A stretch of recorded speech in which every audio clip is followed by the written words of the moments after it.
Shalom, shalom. We are back and we are in the book of Galatians, chapter 1, verses 6 through 9, where it is written, I marvel that you are so readily turning away from him who called you into the favor of Messiah to a different good news, which is not another, only there are some who are troubling you, wishing to pervert the good news of Messiah. However, even if we or a messenger out of the heaven bring a good news to you besides what we announce to you, let him be accursed. As we have said before, now I say again, if anyone brings a good news to you besides what you have received, let him be accursed. We have been looking at the good news of Yehusha Messiah, and we have discovered there are four major aspects: that of the king, his people, the land, and his instructions known as the Torah. And we've been specifically looking at the prophecies that deal with the king bringing forth the Torah to Israel and to the nations, which we're going to look at a little bit more today. In the book of Zechariah chapter 6, it tells us, behold the man whose name is the branch. And we discovered that the prophesied name of Messiah would be Yehusha, the Yod-Heh-Wah-Shin Ayin in the Hebrew. In chapter 3, we learn more about this Yehusha, and that he would represent not only the branch, but the my servant, the stone, the vine, and the fig tree. We've already covered the aspects of the branch. The Messiah would raise up the tabernacle of David that had fallen down, and that he would be a light, which was represented of the branch as the menorah, to Israel and also to the nations. Today we're going to look a little bit closer with the my servant in regards to the good news of Yehusha Messiah. Isaiah chapter 11 verses 1 and 2, it is written, and a shoot will come up from the stump of Jesse, and from his roots a branch will bear fruit. The spirit of Yahuwah will rest on him, the spirit of wisdom and of understanding, the spirit of counsel and of might, the spirit of the knowledge and the fear of Yahuwah. We've already covered these verses in relationship to the branch being the menorah that produces light to the world, but we also want to consider the word, the spirit of Yahuwah, which when we understand that the vital sap or the fuel source for the menorah is this oil, this spirit, or this ruach, then we can easily see that the menorah needs this fuel source in order to produce the fruit of light. And today what we're going to be doing is looking at the spirit of Yahuwah in relationship to the servant. Before we jump into the prophecies, I'd like to bring up two common expressions we find in the scriptures: walking in the light and walking in the spirit. I hope by the end of this short message we'll be able to connect these two ideas, because not only will this help us understand the good news, but it'll also help us understand the book of Galatians. So my prayer is that Yah would open your eyes to this amazing truth, because you'll be one step closer to unlocking the book of Galatians. It is written, see my servant whom I uphold, my chosen one my being has delighted in. I have put my spirit upon him. He brings forth right ruling to the nations. And the coastlands wait for his Torah. And it has delighted Yahuwah for the sake of his righteousness to make the Torah great and esteemed. Anyone reading these prophecies would have to conclude that Yehusha Messiah was destined to bring the Torah to the nations. This is a major part of the good news often left out, and we're going to be looking at it a little bit closer today. See my servant. Yehusha Messiah said it this way in Mark 10:45. For the Son of Man did not come to be served, but to serve and give his life a ransom for many. A major part of the good news is to be a servant, to obey our master. And this is really huge, because when we read the Renewed Covenant writings in the letters like James and Jude and 2 Peter and in Philippians and Romans, they all start their letters by saying a servant of Elohim and Yehusha Messiah. They understood the message that in Yah's kingdom, we need to be servants, not only to Yah, but we need to serve mankind as well. And this is exactly what Yahusha Messiah came to do. And he fulfilled this prophecy of Isaiah 42, verse 1. See my servant whom I uphold, my chosen one, my being has delighted in. I have put my spirit upon him. We read in Matthew 3:16 and 17, and having been immersed, Yahusha went up immediately from the water, and see, the heavens were open, and he saw the Spirit of Elohim descending like a dove and coming upon him. And see, a voice out of the heavens saying, This is my Son, the beloved, in whom I did delight. In the book of John, it also tells us that the Spirit remained on Yahusha Messiah.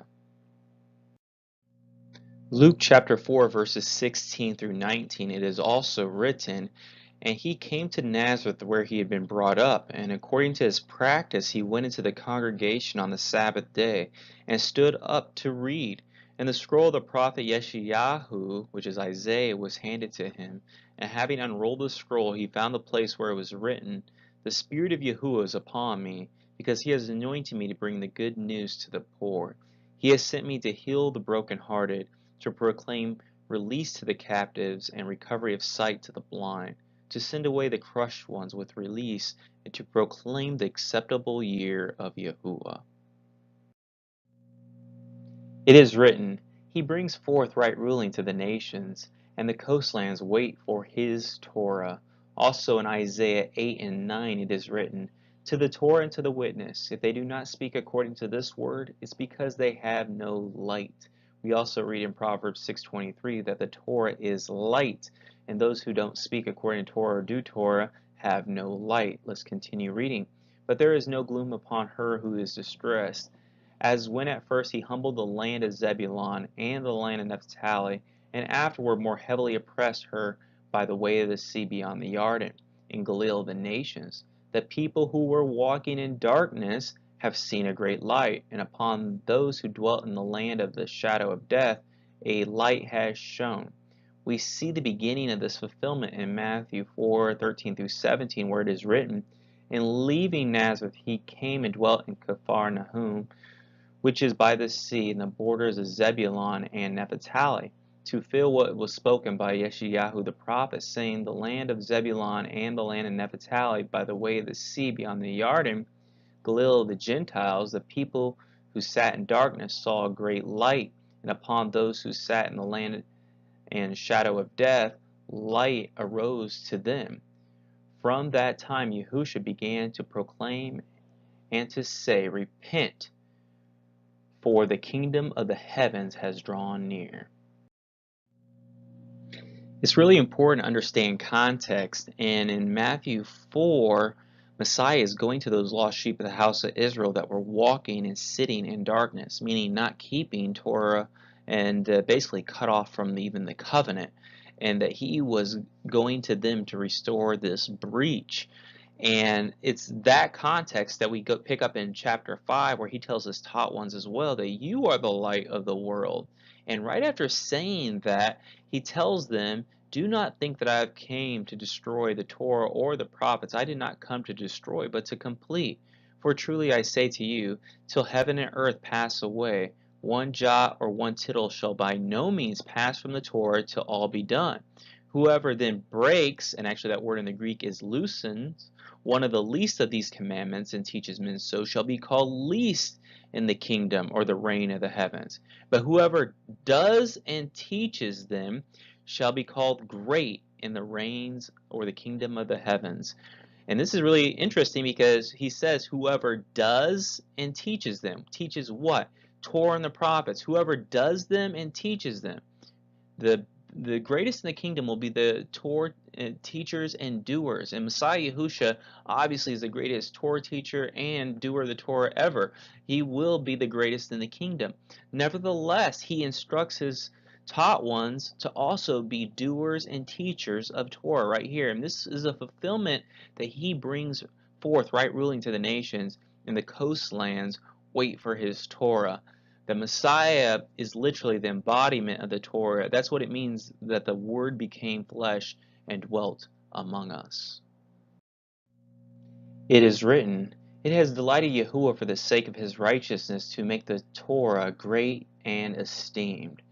And this is a question that often comes up. How does Yahusha Messiah make the Torah great and esteemed? Isn't the Torah already great? And yes, it is, but he actually magnifies it. And let's see how. In Isaiah 53, 6 and 7, it is written, "All we like sheep have gone astray. We have turned each to his own way. And Yahuwah has laid on him, Alphantah, the crookedness of us all. He was oppressed and he was afflicted, but he did not open his mouth. He was led as a lamb to the slaughter, as a sheep before its shearers is silent, but he did not open his mouth." Also in John 1:29 it is written, "On the next day Yohanan saw Yahusha coming towards him and said, 'See the Lamb of Elohim who takes away the sin of the world.'"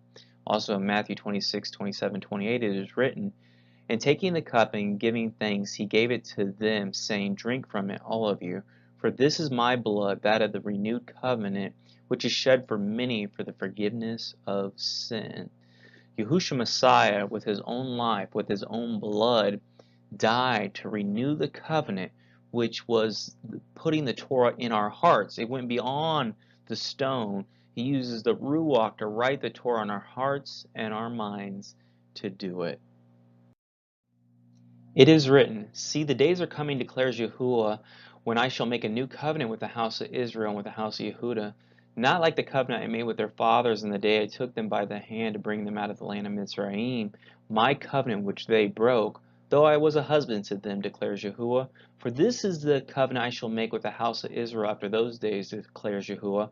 I shall put my Torah in their inward parts and write it on their hearts, and I shall be their Elohim, and they shall be my people. And no longer shall they teach each one his neighbor and each one his brother, saying, 'Know Yahuwah,' for they shall all know me, from the least of them to the greatest of them, declares Yahuwah. For I shall forgive their crookedness and remember their sins no more." Ezekiel puts it this way, "And I shall give you a new heart and put a new spirit within you. I shall take the heart of stone out of your flesh, and I shall give you a heart of flesh, and put my spirit within you, and cause you to walk in my laws and guard my right rulings, and shall do them." Messiah takes both of these aspects and combines them together in John 14:15 through 17. "If you love me, you shall guard my commands, and I shall ask the Father, and he shall give you another helper to stay with you forever, the Spirit of truth." According to Psalm 119, 142, the Torah is truth. So we see the prophecy of the renewed covenant, this Torah in our inward parts on our hearts, and the Spirit within us is this Spirit of truth that Messiah is talking about, that will guide us, that will help us walk in his laws, walk in his Torah, to do them.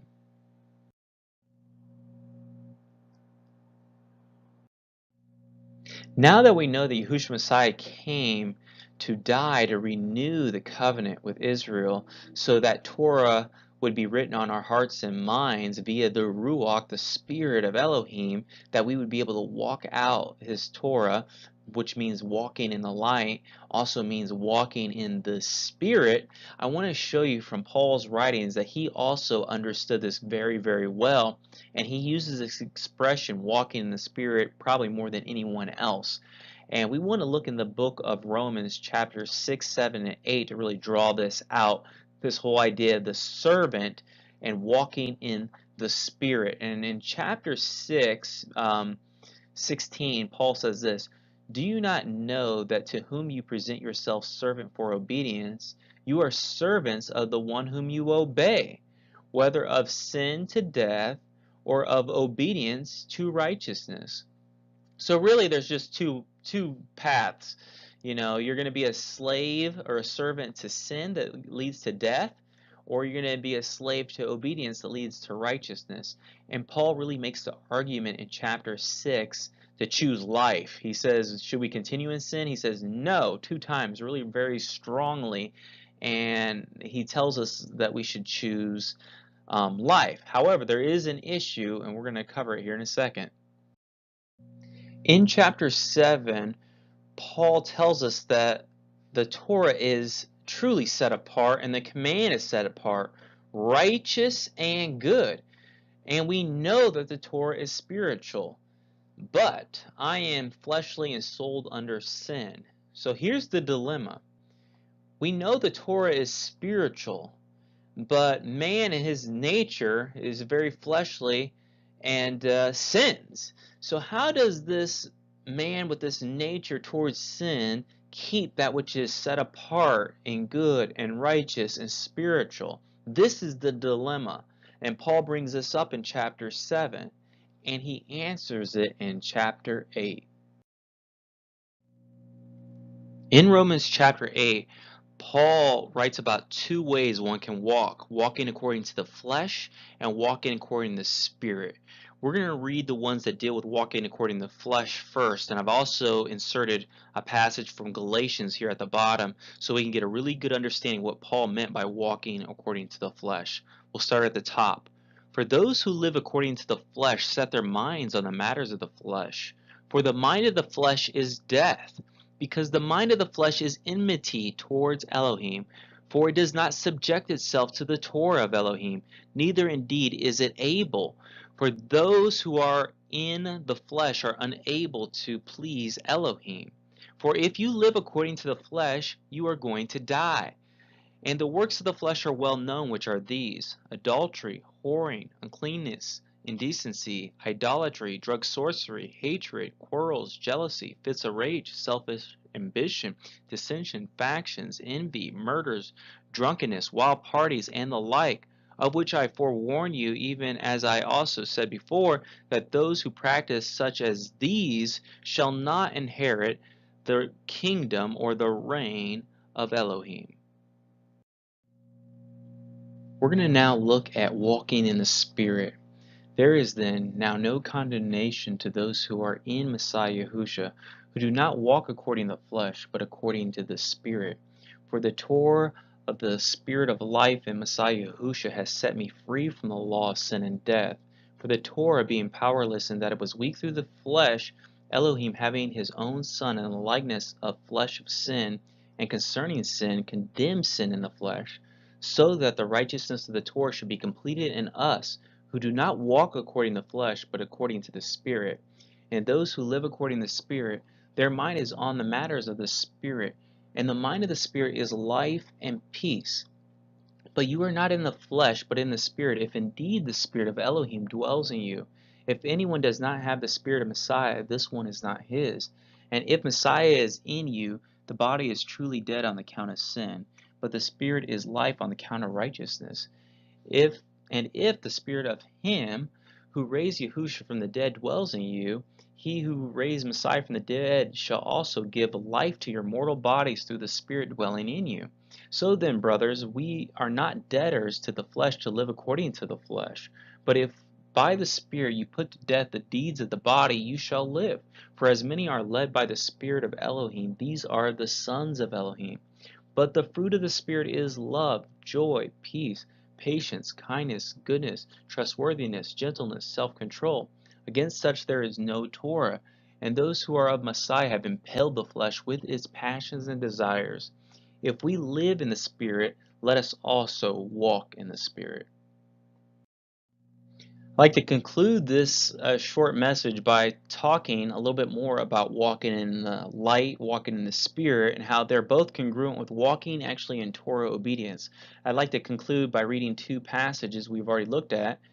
And I shall give you a new heart and put a new spirit within you, and shall take the heart of stone out of your flesh, and shall give you a heart of flesh, and put my spirit within you, and cause you to walk in my laws, and guard my right rulings, and shall do them. We also read in Romans, so that the righteousness of the Torah should be completed in us who do not walk according to the flesh, but according to the Spirit.